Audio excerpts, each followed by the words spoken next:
Good morning. Doctor സ്റ്റോക്കിലേക്ക് എല്ലാവർക്കും ഒരിക്കൽ കൂടി സ്വാഗതം. ഇന്നത്തെ ഡോക്ടർ സ്റ്റോക്കിൽ വളരെ പുതുമയുള്ള ഒരു വിഷയമാണ് പാർക്കിൻസൺസ് ഡിസീസ്. ഒരുപക്ഷെ എല്ലാവരും തന്നെ ഈ പേര് എപ്പോഴെങ്കിലുമൊക്കെ കേട്ടിട്ടുണ്ടാവും. നമ്മുടെ കൈകൾക്കും കാലുകൾക്കും ശരീരത്തിനാകമാനവും വിറയലും അതുപോലുള്ള പ്രശ്നങ്ങൾ ഉണ്ടാക്കുന്ന ഒരു ന്യൂറോളജിക്കൽ ഡിസീസാണ്, അല്ലെങ്കിൽ നമ്മുടെ ബ്രെയിനിനെ സംബന്ധിക്കുന്ന ഒരു അസുഖമാണ് പാർക്കിൻസൺസ് ഡിസീസ്. ഇൻവോളണ്ടറി മൂവ്മെൻറ്റ്സ് ആണ്, നമ്മളറിയാതെ നമ്മുടെ ശരീരം ചലിക്കുന്നതിനെയാണ് നമ്മൾ ഇൻവോളണ്ടറി മൂവ്മെൻറ്റ്സ് എന്ന് പറയുന്നത്. അതാണ് അതിൻ്റെ മുഖ്യ ലക്ഷണം. ഇൻവോളണ്ടറി മൂവ്മെൻറ്റ്സ് എന്ന് പറയുന്ന ഒരു ധാരയിൽ വരുന്ന ഒരു രോഗമാണ്.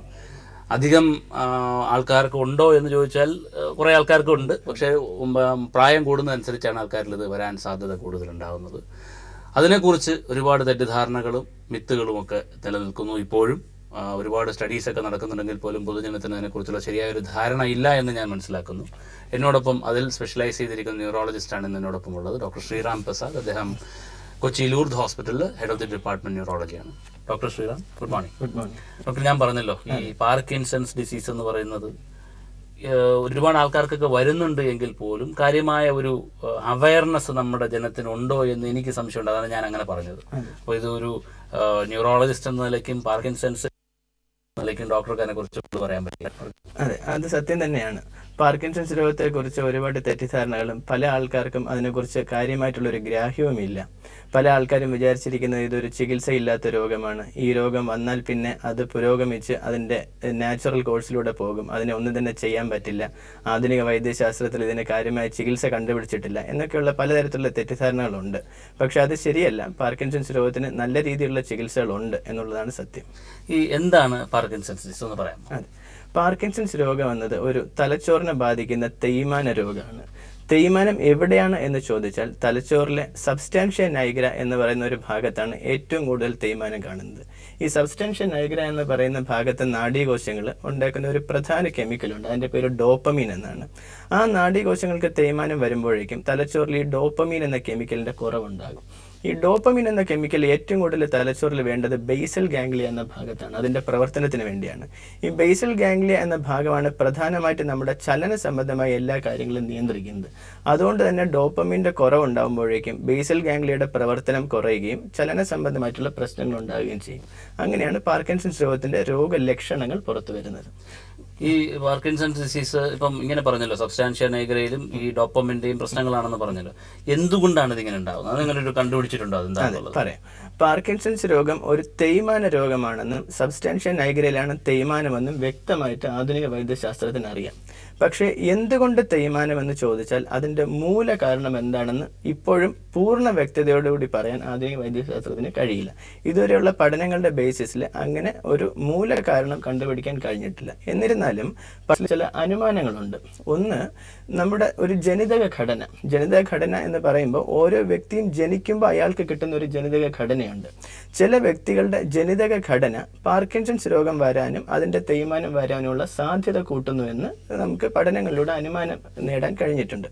അത് രണ്ടാമത്തെ കാര്യം, ഒരു നമ്മുടെ എൻവയോൺമെന്റൽ പൊല്യൂഷൻ അല്ല എന്നുണ്ടെങ്കിൽ നമ്മുടെ മലിനീകരണങ്ങളിൽ പലപ്പോഴും ചില കെമിക്കൽസിനെ അനുമാനിക്കാൻ കഴിഞ്ഞിട്ടുണ്ട് പഠനങ്ങളിലൂടെ. ഉദാഹരണത്തിന് നമ്മൾ ഉപയോഗിക്കുന്ന ചില കീടനാശിനികൾ, കർഷകർ ഉപയോഗിക്കുന്ന, നമ്മുടെ നാട്ടിലൊക്കെ ഉപയോഗിക്കുന്ന ചില കീടനാശിനികൾ, അതുപോലെ തന്നെ മറ്റ് എൻവയോൺമെന്റൽ പൊല്യൂഷൻസും ഇതിന് സാധ്യത കൂട്ടാൻ സഹായിക്കുന്നുവെന്ന് പഠനങ്ങളിലൂടെ അനുമാനം കിട്ടിയിട്ടുണ്ട്.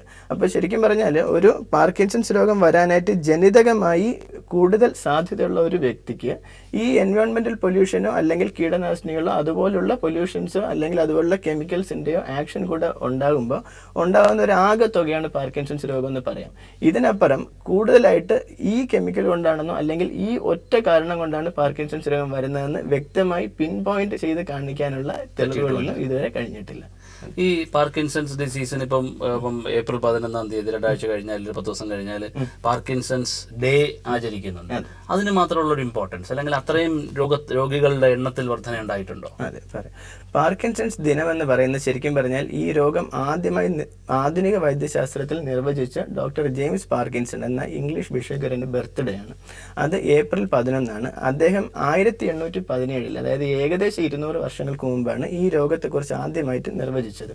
അപ്പോൾ അതുകൊണ്ട് അദ്ദേഹത്തിൻ്റെ ബർത്ത്ഡേ എല്ലാ വർഷവും ലോക പാർക്കിൻസൺസ് ദിനമായിട്ട് ആചരിക്കുന്നുണ്ട്.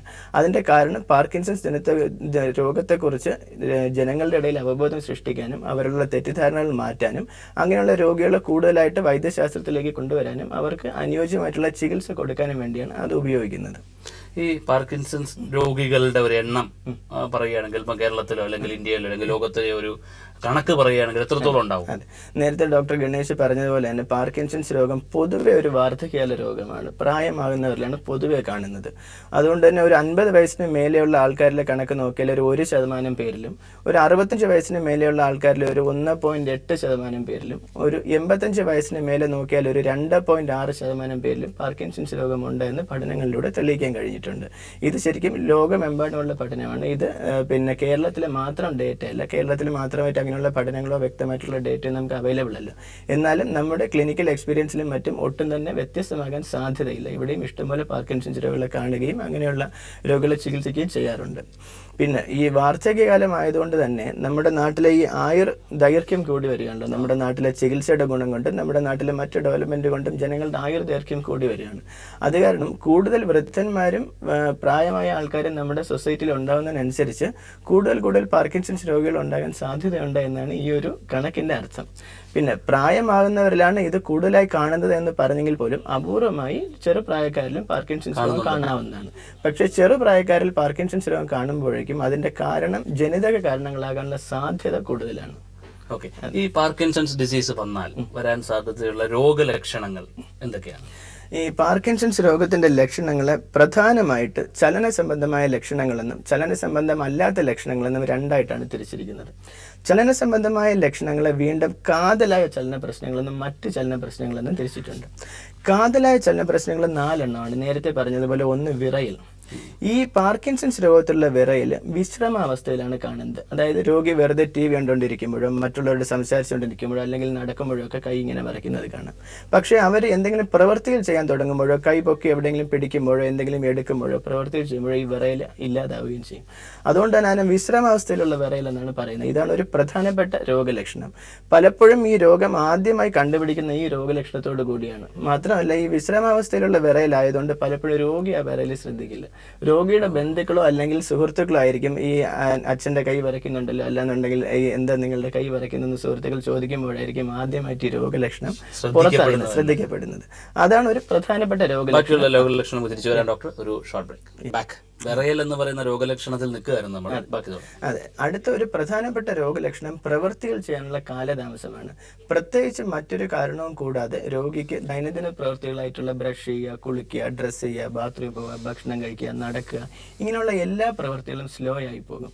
അത് ഒരു പാർക്കിൻസൺസ് രോഗത്തിന്റെ ഒരുപക്ഷെ ഏറ്റവും പ്രധാന രോഗലക്ഷണം സ്ലോനെസ് ആണ്. പക്ഷെ പലപ്പോഴും രോഗി ആദ്യം കണ്ടുപിടിക്കുന്നത് വിറയലായിരിക്കും. രോഗിയോ അല്ലെങ്കിൽ ബന്ധുക്കൾ ആദ്യം കണ്ടുപിടിക്കുന്ന വിറയലായിരിക്കും, ഡോക്ടറുടെ അടുത്ത് വരുന്ന വിറയലുമായിട്ടായിരിക്കും.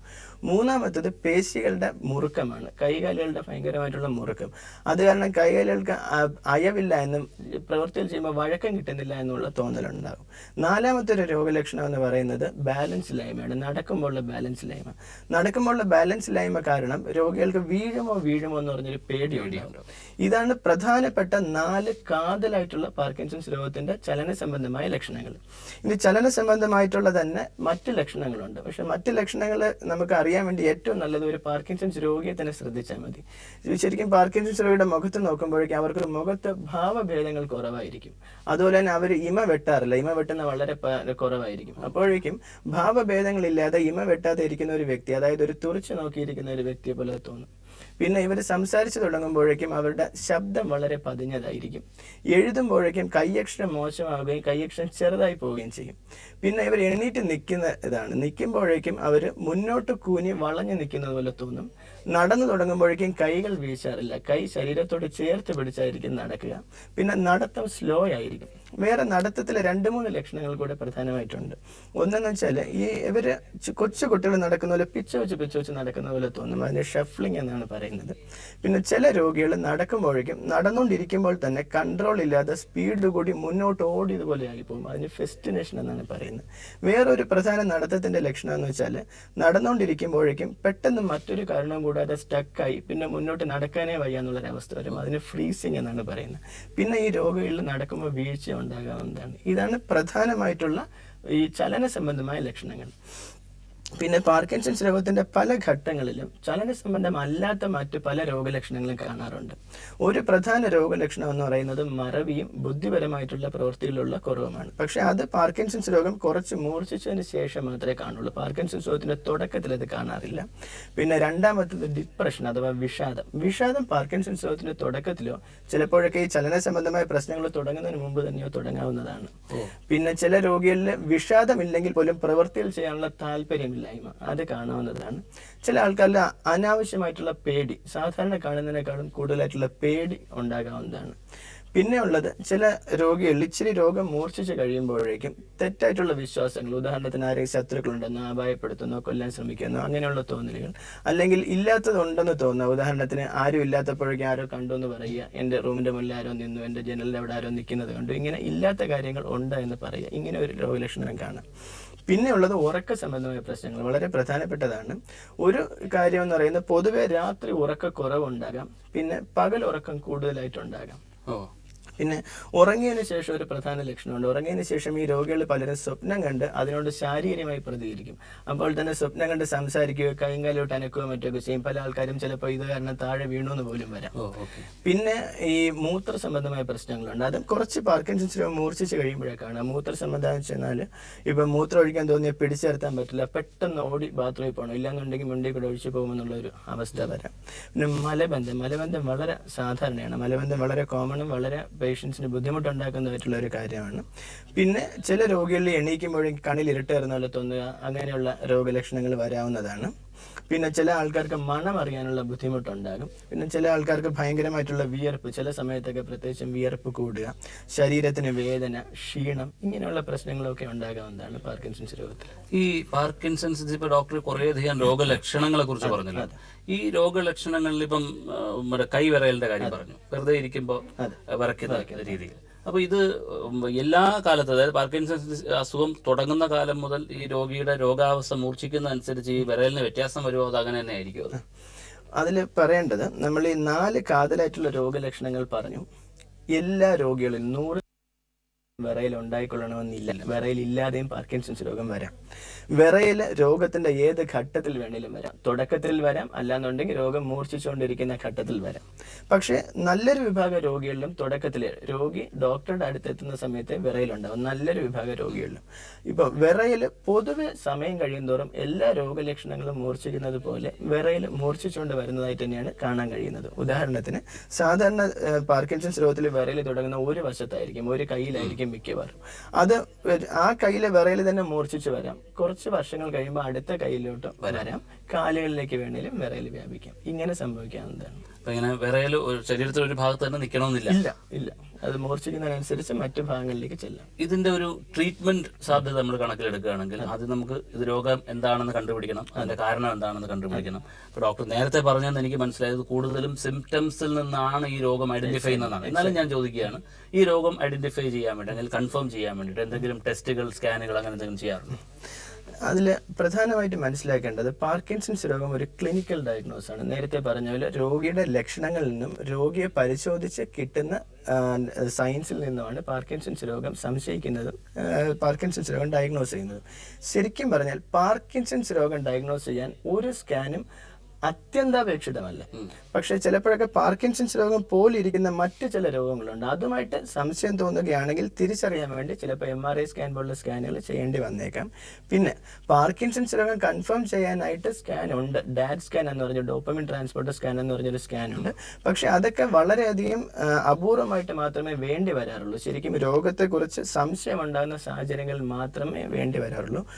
ഒട്ടുമുക്കാൽ രോഗികളിലും ഇങ്ങനെയുള്ള പ്രത്യേകിച്ചുള്ള ടെസ്റ്റുകളൊന്നും പാർക്കിൻസൺസ് രോഗം ഡയഗ്നോസ് ചെയ്യാനും ചികിത്സിക്കാനുമായിട്ട് വേണ്ടി വരാറില്ല.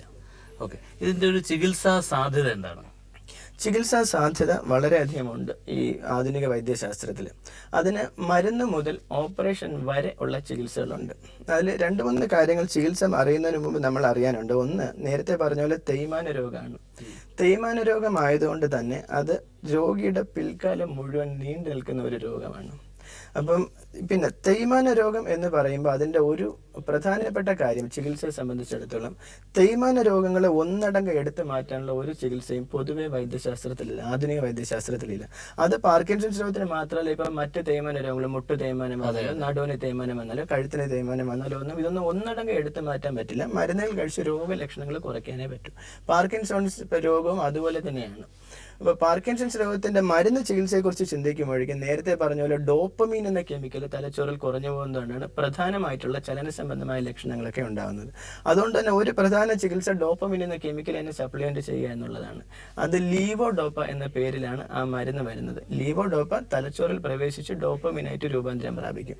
അങ്ങനെ ഡോപ്പമിന്റെ കുറവ് നികത്തപ്പെടുകയും രോഗലക്ഷണങ്ങൾ കുറയുകയും ചെയ്യും. അതാണ് അതിന്റെ പ്രിൻസിപ്പിൾ. അതുകൊണ്ട് തന്നെ ഏറ്റവും പ്രധാനപ്പെട്ട ചികിത്സ ഇപ്പോഴും ലീവോഡോപ്പ എന്ന് പറയുന്ന ചികിത്സ തന്നെയാണ്. നമുക്ക് തിരിച്ചു ഡോക്ടർ ഒരു ഷോർട്ട് ബ്രേക്ക്. പറഞ്ഞോളൂ ഡോക്ടർ. അതെ, ലീവോഡോപ്പ തന്നെയാണ് ഇപ്പോഴും ഏറ്റവും പ്രധാനപ്പെട്ട ചികിത്സ. എല്ലാ പാർക്കിൻസൺസ് രോഗികൾക്കും, മിക്കവാറും എല്ലാ പാർക്കിൻസൺസ് രോഗികൾക്കും ജീവിതത്തിന്റെ ഏതെങ്കിലും ഘട്ടത്തിൽ ലീവോഡോപ്പ ചികിത്സ വേണ്ടിവരും.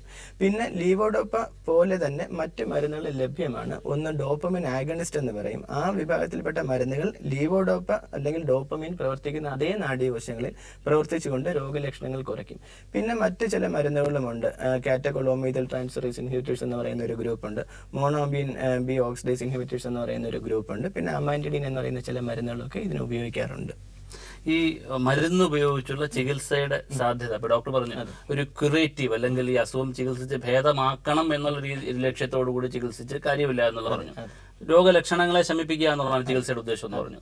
ഈ എൽ ഡോപ്പ അല്ലെങ്കിൽ ലീവോഡോപ്പ എന്നൊക്കെ പറയുന്ന ഈ മരുന്നുകൾ കൊണ്ട് എത്ര കാലം നമുക്ക് ഈ രോഗത്തെ കൺട്രോൾ ചെയ്ത് നടത്താം? അതെ, ഈ ലീവോഡോപ്പ എന്ന് പറയുന്ന മരുന്നിന്റെ ചികിത്സയ്ക്ക് ചില ഘട്ടങ്ങളുണ്ട്. പ്രധാനമായിട്ടും 3 ഘട്ടങ്ങളാണ് ഉള്ളത്.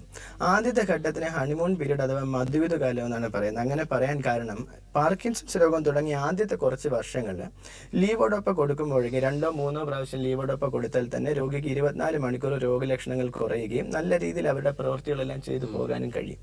പക്ഷെ ഒരു 5 വർഷത്തോളം കഴിയുമ്പോഴേക്കും, ഏകദേശം 5 വർഷത്തോളം ഒക്കെ കഴിയുമ്പോഴേക്കും മോട്ടോർ ഫ്ലക്ച്വേഷൻ എന്ന് പറഞ്ഞൊരു അവസ്ഥയെത്തും. ആ അവസ്ഥയിലെ പ്രത്യേകത എന്ന് പറയുന്നത് ഒരു നേരം കൊടുക്കുന്ന മരുന്നിന്റെ ഗുണം അടുത്ത ഡോസ് വരെ കിട്ടില്ല. അപ്പൊ അടുത്ത ഡോസ് കഴിക്കുന്നതിന് മുമ്പ് തന്നെ രോഗിയുടെ മരുന്നിന്റെ ഗുണം ഇല്ലാതായി പോകും. അതുകൊണ്ട് തന്നെ രോഗലക്ഷണങ്ങളെല്ലാം തിരിച്ചു വരും. വിറയലും സ്ലോനെസ്സും നടക്കാനുള്ള ബുദ്ധിമുട്ടെല്ലാം തിരിച്ചു വരും. അപ്പൊ ഈ രോഗിക്ക് മരുന്നിന്റെ ഗുണം കിട്ടുന്ന സമയത്ത് ഓൺ സമയം എന്നാണ് പറയുന്നത്. മരുന്നിന്റെ ഗുണം ഇല്ലാത്ത സമയത്ത് ഓഫ് സമയം എന്നും പറയും. ഇതാണ് മോട്ടോർ ഫ്ലക്ച്വേഷൻ എന്ന് പറയുന്ന രോഗ അവസ്ഥയുടെ പ്രധാനപ്പെട്ട ലക്ഷണം. പക്ഷെ കുറച്ച് വർഷങ്ങൾ കൂടെ കഴിയുമ്പോൾ, ചില ആൾക്കാർക്ക് 2 വർഷം, ചില ആൾക്കാർക്ക് ഒരു 5 വർഷം, അതായത് ഒരു 10 വർഷം വരെയൊക്കെ കഴിയുമ്പോഴേക്കും പൊളച്ചിൽ എന്ന് പറഞ്ഞൊരു പ്രതിഭാസം കാണാം. അതാണ് ലീവോഡോപ്പ ചികിത്സയുടെ 3ാമത്തെ ഘട്ടമായിട്ട് വിശ്വസിക്കപ്പെടുന്നത്. പൊളച്ചിൽ എന്ന് പറഞ്ഞാൽ അനിയന്ത്രിതമായിട്ടുള്ള ചലനങ്ങളാണ്, ശരീരത്തിന്റെ അനിയന്ത്രിതമായിട്ടുള്ള ചലനങ്ങൾ. അത് ശരിക്കും പറഞ്ഞാൽ ലീവോഡോപ്പ എന്ന് പറയുന്ന മരുന്നിന്റെ ഒരു പ്രതിഭാസമാണ്. അതായത് മൂർധന്യാവസ്ഥയിലെത്തിയ ഒരു പാർക്കിൻസൺസ് രോഗിക്ക് ലീവോഡോപ്പ എന്നുള്ള മരുന്ന് കൊടുക്കുമ്പോൾ കാണുന്ന പ്രതിഭാസമാണ് പൊളച്ചിൽ. അപ്പോൾ പൊളച്ചിൽ അതുകൊണ്ട് തന്നെ ഓൺ ടൈമിലേ ഉണ്ടാവുള്ളൂ. കാരണം മരുന്ന് ആക്ട് ചെയ്യുന്ന ഓൺ ടൈമിലാണ്. ഈ ചില ആൾക്കാരിൽ പൊളച്ചിൽ വളരെ സിവിയർ ആകാം, വളരെ തീവ്രമാകാം. അങ്ങനെയാണെന്നുണ്ടെങ്കിൽ ആ പൊളച്ചിൽ കൊണ്ട് തന്നെ രോഗിക്ക് പ്രവൃത്തികൾ ചെയ്യാനുള്ള ബുദ്ധിമുട്ടുണ്ടാകും. അപ്പോൾ ഓൺ ടൈമിൽ മരുന്ന് കൊടുക്കുമ്പോഴേക്കും പൊളച്ചിൽ അനിയന്ത്രിതമായി, അതുകൊണ്ട് തന്നെ അവർക്ക് പ്രവൃത്തികൾ ചെയ്യാൻ ബുദ്ധിമുട്ടുണ്ടാകും. ഓഫ് ടൈമിൽ മരുന്നിന്റെ ഗുണമില്ല, രോഗലക്ഷണങ്ങൾ വളരെയധികം കൂടുതലായതുകൊണ്ട് വീണ്ടും അവർക്ക് പ്രവൃത്തികൾ ചെയ്യാനുള്ള ബുദ്ധിമുട്ടുണ്ടാകും. അപ്പൊ മരുന്ന് ചികിത്സക്ക് അതിൻ്റെതായ പരിമിതികളുണ്ട് കുറച്ച് കാലം കഴിഞ്ഞാൽ. അപ്പൊ അതിന് ഡോക്ടർ ആ തുടക്കത്തിൽ പറഞ്ഞതിന് ശസ്ത്രക്രിയ, മരുന്ന് മുതൽ ശസ്ത്രക്രിയ വരെയുള്ള ചികിത്സാ രീതികൾ, ശസ്ത്രക്രിയയെ കുറിച്ചൊന്ന് പറയാമോ? അതെ, ഈ രോഗത്തിന് ഏറ്റവും പ്രധാനമായിട്ട് ഉപയോഗിക്കുന്ന ശസ്ത്രക്രിയയുടെ പേര് ഡീപ് ബ്രെയിൻ സ്റ്റിമുലേഷൻ അഥവാ DBS എന്നാണ്. അതിൽ DBSനെ കുറിച്ച് അറിയുമ്പോൾ നേരത്തെ പറഞ്ഞതുപോലെ പാർക്കിൻസൺസ് രോഗം ഒന്നടങ്കം എടുത്തു മാറ്റാനുള്ള ഒരു ചികിത്സകളും നിർഭാഗ്യവശാൽ നമുക്കില്ല. അതുകൊണ്ട് തന്നെ ഡീപ് ബ്രെയിൻ സ്റ്റിമുലേഷനും രോഗലക്ഷണങ്ങൾ കുറച്ച് നിർത്താനുള്ള ഒരു ചികിത്സയാണ്.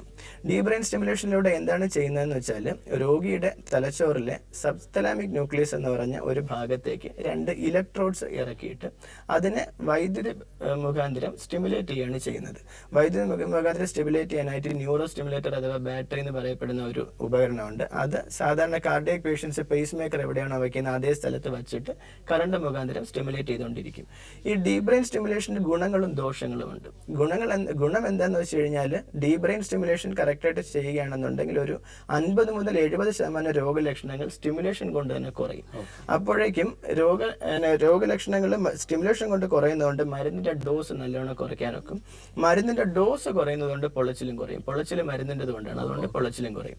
പിന്നെ സ്റ്റിമുലേഷൻ 24 മണിക്കൂർ ആക്റ്റീവ് എന്നുള്ളതുകൊണ്ട് ഫുൾ ഓഫ് എന്ന് പറഞ്ഞൊരു പ്രതിഭാസം സാധാരണഗതിയിൽ ഇങ്ങനെയുള്ള ആൾക്കാരിൽ കാണാറില്ല. പക്ഷെ അതിന് ഡിസഡ്വാൻറ്റേജ് ഉണ്ട്. പ്രധാന ഡിസഡ്വാൻറ്റേജ് അതിന്റെ കോസ്റ്റ് തന്നെയാണ്. അത് വളരെ ചിലവേറിയ ഒരു ചികിത്സ ആണ്. സാധാരണഗതിയിൽ കുറഞ്ഞ ഒരു 7-8 ലക്ഷം രൂപ വരെയൊക്കെ ഈ ചികിത്സ ചെയ്യാനാകും. പിന്നെ എല്ലാ രോഗികളിലും ചെയ്യാൻ പറ്റില്ല. അത് വളരെ പ്രധാനപ്പെട്ട കാര്യമാണ്. ഏതൊക്കെ രോഗികൾക്കാണ് ഡീപ് ബ്രെയിൻ സ്റ്റിമുലേഷൻ ചെയ്യാൻ പറ്റുക, അതുകൊണ്ട് ഗുണം കിട്ടുക എന്നുള്ളത് ഒരു പാർക്കിൻസൺസ് രോഗവിദഗ്ധനായിട്ടുള്ള ഒരു ന്യൂറോളജിസ്റ്റ് അറിയാൻ പറ്റുള്ളൂ. അതുകൊണ്ട് തന്നെ അത് എല്ലാ രോഗികൾക്കും ചെയ്യാൻ പറ്റുന്ന ഒരു ചികിത്സ അല്ല എന്ന് നമ്മൾ മനസ്സിലാക്കിയിരിക്കുന്നു. ഈ പാർക്കിൻസൺസിനെ പ്രിവെന്റീവ് തലത്തിൽ സമീപിക്കുക എന്നൊരു സംഗതി ഉണ്ടോ, അതോ അങ്ങനെ ഒരു സംഗതി ഇല്ലേ? ശരിക്കും പറഞ്ഞാൽ പാർക്കിൻസൺസ് രോഗം ഒരു തേയ്മാന രോഗം ആയതുകൊണ്ട് തന്നെ നമുക്ക് അതിന്റെ തേയ്മാനത്തിന്റെ കാരണങ്ങൾ എന്താണെന്ന് പൂർണ്ണമായിട്ടും അറിയാത്തത് കൊണ്ടും പാർക്കിൻസൺസ് രോഗത്തിന്റെ പ്രിവെൻഷൻ അത്ര എളുപ്പമല്ല. അല്ലെങ്കിൽ പ്രായോഗിക തലത്തിൽ ഇന്ന എന്തെങ്കിലും ഒരു പ്രവൃത്തി ചെയ്തതുകൊണ്ട് നമുക്ക് പാർക്കിൻസൺസ് രോഗം പ്രിവെന്റ് ചെയ്യാമെന്ന് 100% നമുക്ക് ശാസ്ത്രീയ തെളിവോടുകൂടി പറയാനായിട്ടുള്ള കാര്യങ്ങളൊന്നും ഇല്ല. അങ്ങനെ ഒരു സംഗതി ഇല്ല. വന്നാൽ വരാൻ സാധ്യതയുണ്ട് എന്നുണ്ടെങ്കിൽ ആ സാധ്യതയെ കുറയ്ക്കാനുള്ള ചികിത്സകളൊന്നും ഇപ്പോഴത്തെ അവസ്ഥയിൽ പാരമ്പര്യത്തിന് റോളുണ്ടോ? നല്ല ചോദ്യം. സാധാരണഗതിയിൽ ഒരു 80 മുതൽ 90% രോഗികളിലും പാരമ്പര്യമായിട്ടല്ല വരുന്നത്. സാധാരണ സ്പൊറാഡിക് ആയിട്ട് ഏതെങ്കിലും ആൾക്കാരിലൊക്കെ വരികയാണ് ചെയ്യുന്നത്. പക്ഷേ കുറച്ച് രോഗികൾ, ഒരു 10 മുതൽ 20% വരെ രോഗികളിൽ പാരമ്പര്യമായിട്ട് പാർക്കിൻസൺസ് രോഗം കാണാം. നേരത്തെ ഞാൻ സൂചിപ്പിച്ചിരുന്നു ഈ ജനിതക കാരണങ്ങൾ. ഈ ചെറുപ്രായത്തിൽ പാർക്കിൻസൺസ് രോഗം വരുമ്പോഴേക്കും അത് ജനിതക കാരണങ്ങൾ കൊണ്ടും പാരമ്പര്യമായിട്ടും വരാനുള്ള സാധ്യത കൂടുതലാണ് എന്ന് വേണം വിചാരിക്കാൻ. ഓക്കെ ഡോക്ടർ, ഇന്നത്തെ ഡോക്ടർ സ്റ്റോക്കിന്റെ സമയം ഇവിടെ അവസാനിക്കുകയാണ്. ഇന്നത്തെ ഡോക്ടർ സ്റ്റോക്കിൽ ഡോക്ടർ ശ്രീറാം പ്രസാദ്, അദ്ദേഹം ലൂർദ് ഹോസ്പിറ്റലിലെ ന്യൂറോളജിസ്റ്റ് ആണ്. അദ്ദേഹം പാർക്കിൻസൺസ് ഡിസീസ് എന്ന് പറയുന്ന തേയ്മാന രോഗം, അദ്ദേഹം പറഞ്ഞ വാക്കാണ് തേയ്മാന രോഗം. അതായത് ബ്രെയിനിന്റെ ഉള്ളിൽ ഉണ്ടാകുന്ന ചില സാധനങ്ങൾക്കുണ്ടാകുന്ന തേയ്മാനം കാരണം ഒരു കെമിക്കൽ പ്രൊഡ്യൂസ് ചെയ്യുന്നതിലുണ്ടാകുന്ന കുറവാണ് പാർക്കിൻസൺസ് എന്ന് പറയുന്ന രോഗം മനുഷ്യനിലുണ്ടാക്കുന്നത്. ആ അസുഖത്തെക്കുറിച്ചാണ് അദ്ദേഹം സംസാരിച്ചത്. ഒരുപാട് മിത്തുകളും തെറ്റിദ്ധാരണകളും നിലനിൽക്കുന്ന ക്യൂറേറ്റീവ് തലത്തിൽ അല്ലെങ്കിൽ ട്രീറ്റ് ചെയ്ത് സുഖമാക്കാൻ എന്ന് പറയുന്ന രീതിയിൽ നമുക്ക് ചികിത്സ സമീപിക്കാൻ പറ്റാത്ത, അതേസമയം തന്നെ ചികിത്സയിലൂടെ ലക്ഷണങ്ങൾക്ക് നല്ല രീതിയിൽ ശമനമുണ്ടാക്കി മുന്നോട്ട് പോകാൻ പറ്റുന്ന ഒരു രോഗാവസ്ഥയാണ് പാർക്കിൻസൺസ് ഡിസീസ്. ഈ വിഷയത്തെ സംബന്ധിച്ച് എന്തെങ്കിലും സംശയങ്ങളുണ്ടെങ്കിൽ ഞങ്ങളുടെ ഇമെയിലേക്ക് എഴുതുക. ഡോക്ടർക്ക് എന്തോ ഒരു കാര്യം കൂടെ പറയാനുണ്ട്. പാർക്കിൻസൺസ് രോഗത്തിന്റെ സമഗ്രമായിട്ടുള്ള ചികിത്സയ്ക്ക് വേണ്ടി ഒരു സമഗ്ര പരിചരണ കേന്ദ്രം ലൂർദ് ഹോസ്പിറ്റലിൽ പ്രവർത്തിക്കുന്നുണ്ട്. അതിന്റെ കീഴിൽ ഒരു Parkinson's disease and movement disorders clinic എന്ന് പറഞ്ഞൊരു ക്ലിനിക്ക് ബുധനാഴ്ചകളിലും പ്രവർത്തിക്കുന്നുണ്ട്. ഈ വരുന്ന ഏപ്രിൽ 11 പാർക്കിൻസൺസ് ദിനത്തോടനുബന്ധിച്ച് 4 മുതൽ 9 വരെ നമ്മളൊരു സൗജന്യ പാർക്കിൻസൺസ് രോഗ നിർണയ ക്യാമ്പ് നടത്തുന്നുണ്ട്. 11-ാം തീയതി ആ രോഗത്തെക്കുറിച്ചുള്ള ഒരു ബോധവൽക്കരണ സെമിനാറും അതോടൊപ്പം ഒരു ഫ്രീ ഫിസിയോതെറാപ്പി ക്യാമ്പ് നടത്തുന്നുണ്ട്. അതിന് എല്ലാവരും വരണമെന്നും അത് എല്ലാവരും പ്രയോജനപ്പെടുത്തണമെന്നും വിനീതമായിട്ട് അഭ്യർത്ഥിക്കുന്നു. ഓക്കെ, ഈ വിഷയത്തെ സംബന്ധിച്ച് എന്തെങ്കിലും സംശയങ്ങളുണ്ടെങ്കിൽ ഞങ്ങൾ ഇമെയിലിലേക്ക് എഴുതുക. drstock@kairaditv.in ആണ് ഞങ്ങളുടെ ഇമെയിൽ ID. പ്രോഗ്രാമിനെ കുറിച്ചുള്ള നിങ്ങളുടെ അഭിപ്രായങ്ങളും നിർദ്ദേശങ്ങളും കൂടി എഴുതി അറിയിക്കുക. ഡോക്ടർ പറഞ്ഞതുപോലെ ആ ഫ്രീ ക്യാമ്പ് കഴിയുന്നിടത്തോളം ആൾക്കാർ, അത് കണ്ടിരിക്കുന്ന പ്രേക്ഷകർ ഉപയോഗപ്പെടുത്തണമെന്ന് ഞാനും അഭ്യർത്ഥിക്കുന്നു. അടുത്തയാഴ്ച വീണ്ടും കാണാൻ മറ്റൊരു വിഷയമായിട്ട്. ബൈ.